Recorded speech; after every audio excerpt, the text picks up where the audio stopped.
கேட்டிங்கன்னா அதில் ஒரு சில கான்செப்ட்ஸ் இருக்குது.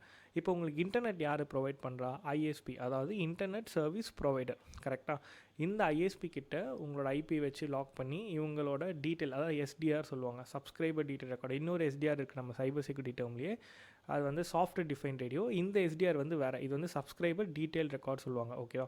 அதை வந்து கெட் பண்ணி உங்களோட இன்ஃபர்மேஷன் வாங்கலாம். அப்படி இல்லைனா இப்போது நீங்கள் லாக் பண்ணும்போது கிடச்சிருக்க ஒரு பேசிக் இன்ஃபர்மேஷன், அதாவது இப்போ நீங்கள் வாட் இஸ் மை ஐபி போட்டிங்கன்னா ஒரு ஐபி காட்டும், அதோட லொக்கேஷனும் உங்களுக்கு அதிலே காட்டும். சென்னைனா சென்னை, தமிழ்நாட்டில் ஏதாவது ஒரு லொக்கேஷன் இருந்தீங்கன்னா அது வந்து காட்டும். ஆனால் எக்ஸாக்டாக நீங்கள் இந்த ஸ்ட்ரீட்டில் தான் இருக்கீங்கன்றது சொல்லாது. ஓகேவா?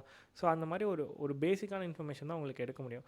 நிறைய வீடியோஸும் நான் பார்த்துருக்கேன், இந்த ஐபி லாகர் வச்சு நாங்கள் ட்ராக் பண்ணிவிடுவோம் அப்படின்னு சொல்லிட்டு நிறைய வீடியோஸ் போட்டிருப்பாங்க.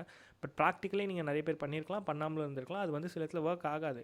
பிகாஸ் நீங்கள் அந்த லிங்க் ஓப்பன் பண்ணும்போதே உங்கள் ஐபி வந்து அந்த சர்வருக்கு போயிடும். ஓகேவா? ஸோ பேசிக்காக இதுதான் ஒர்க் ஆகும். நம்ம வந்து ஐபினாலே ரொம்ப